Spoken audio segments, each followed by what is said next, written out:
Dear listeners and viewers, I have already explained and critically analyzed that the play Tughlaq is an existentialist as well as a modern and political allegorical play. Now I will explain and analyze how the play is a historical one. Karnad, in fact, gave rebirth of company theatre, political theatre, and certainly Tughlaq bears ingredients of a historical play based on many historical themes. The play sketches the historical life of Tughlaq, who ruled from 1325 to 1351. We are introduced by the playwright that Muhammad bin Tughlaq was the eldest son of Ghiyasuddin Tughlaq, and he had ascended the throne by killing his father and brother. His reign is, however, marked by great failures. We will analyze how much deviations Karnad has made from the actual history and how much facts he has added on his own, which are nowhere mentioned in the history. Karnad used mostly the chronicles of Brani as a source of his writing. Brani was a historian and a close friend of Tughlaq. Karnad himself accepts as what struck me about the history of Tughlaq was that it was contemporary. The fact that here was the most idealistic, the most intelligent king ever to come on the Delhi throne, and one of the greatest failures also. The 20-year period seemed to me much a striking parallel. However, to write a history play is not so easy because the two terms history play are history and play are contradictory. Naturally, while writing a history play, Karnad has made certain deviations from certain historical facts and has added many more, which are his own creations. For example, the creation of subplot of Ajam and Aziz. Moreover, the subplot has been skillfully blended with the main plot and makes the play a great success. He has depicted Tughlaq as existential tragic hero. Tughlaq has been called as amazing ruler who left an unforgettable impact on the historians. Ishwari Prasad, the renowned historian, explains him as he was undoubtedly the most accomplished and the most learned ruler. Karnad too shares the above views of the historians. When he said, certainly Tughlaq was the most extraordinary character to come on the throne of Delhi. In religion, in philosophy, in war, field, anything we talk about, he seems to have outscored anyone who comes before him or after him. Tughlaq had a noble goal, no doubt. Tughlaq was a just king, no doubt. A charitable person, no doubt. And sincerely wanted to establish peace and harmony among the citizens, no doubt. But all these traits did not work. These are established historical facts which Karnad has tried to establish in Muhammad's character and his scheme of administration.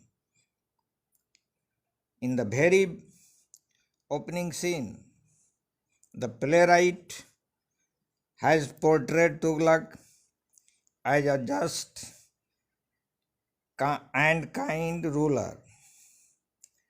He is pleased that Vishnu Prasad gets justice and he is rewarded too. As history speaks, Muhammad has made prayers 5 times compulsory for the Muslims. In the play too, it is mentioned in the dialogue of a young man who defends the Sultan and says, now you pray 5 times a day because that is the law. Karnad has mentioned a historical fact that Tughlaq was guilty of patricide and fratricide.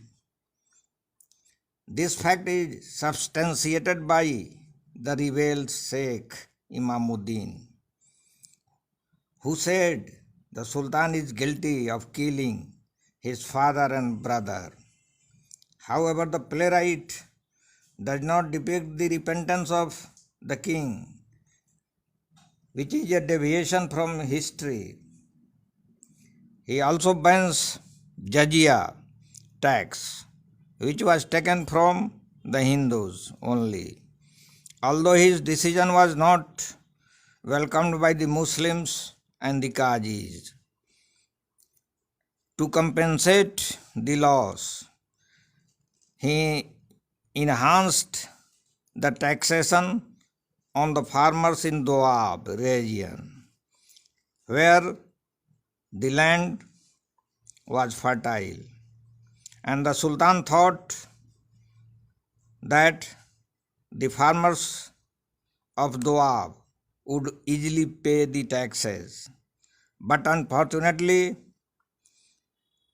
a famine occurs in the Doab region that enhances the miseries of the farmers in Doab region, and they are unable to pay the taxes. When justice is delivered in favor of Vishnu Prasad, the king proudly says to the people, my beloved people, you have heard the judgment of the Qazi and seen for yourself how judgment is delivered in my kingdom without any consideration of might or weakness, religion or creed. Thus, Sultan wanted to establish an ideal kingdom in which the Hindus and Muslims may not face any discrimination. He is what he chooses to be. He is self confident of his choices, which are guided by best intentions. He is well aware of the truthfulness of his choices, but people do not understand his intentions. The history of Sultan has a dark aspect too. In order to achieve his goal, he tries to implement certain plans that can be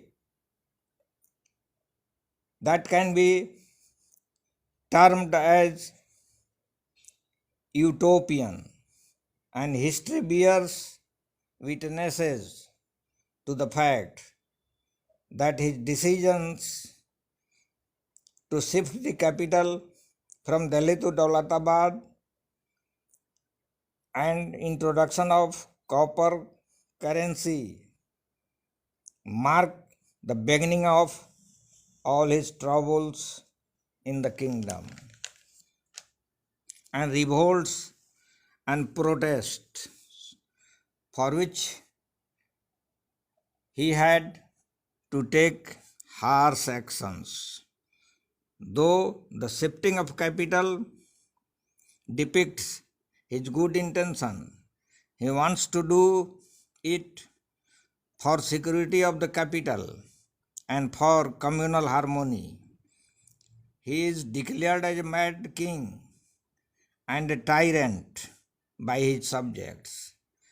Karnad has shown that shifting of the capital was the decision of a tyrant ruler, and hence it is a deviation from real history. Karnad has honestly depicted in the play about the issuance of copper currency by the king and its failure due to its minting. Karnad highlights the failures of copper currency as his officers were corrupt and gave their support to the Sultan.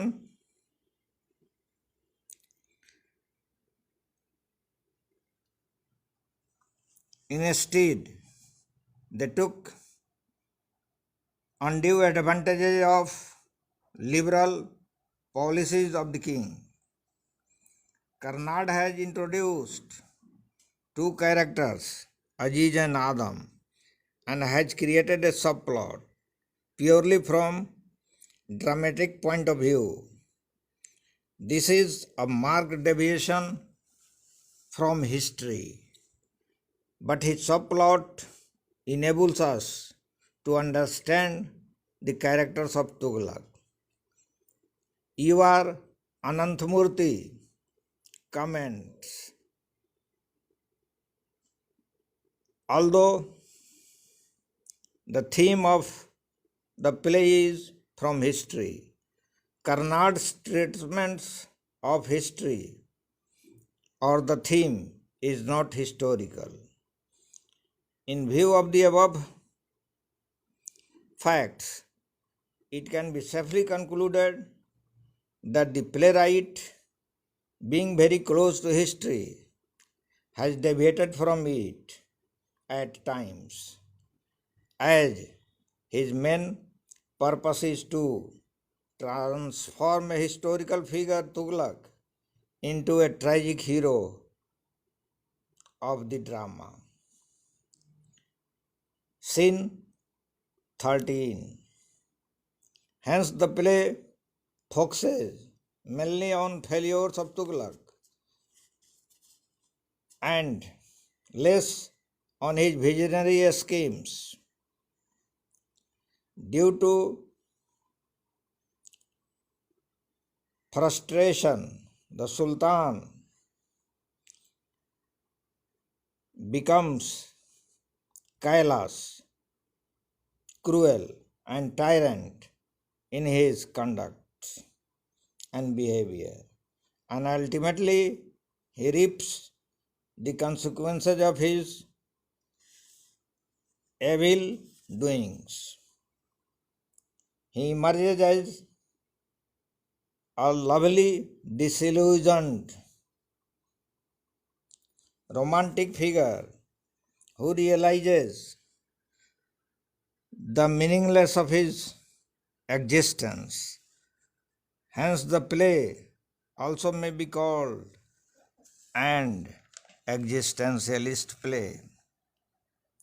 Influenced by Albert Camus. Apart from the above,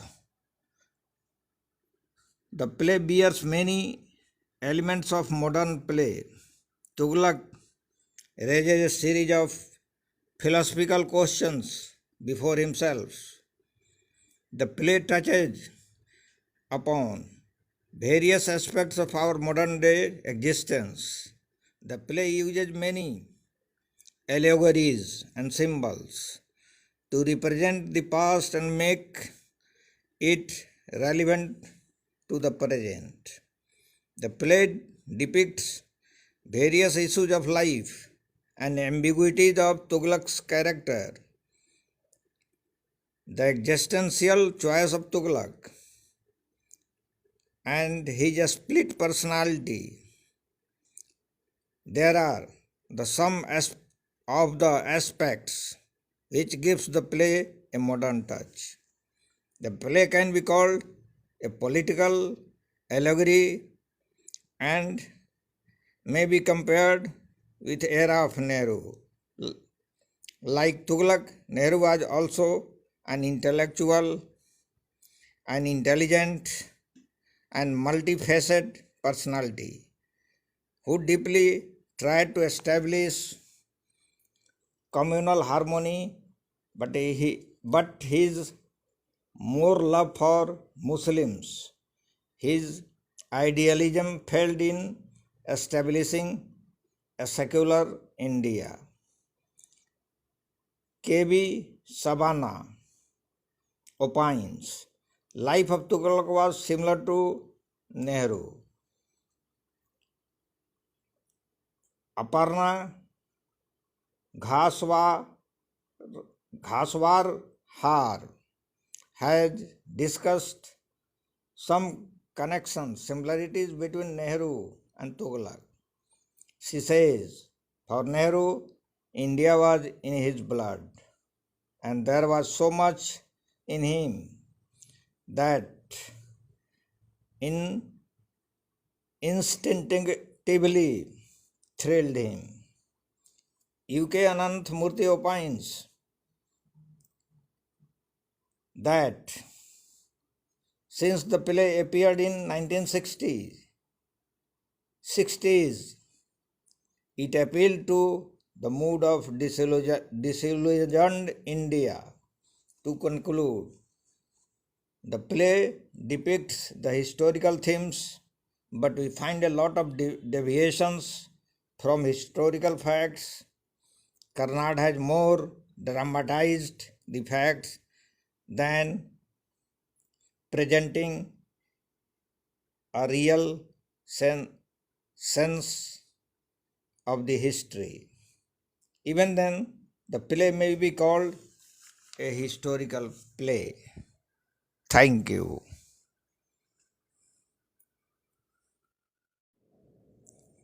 Dear listeners and viewers,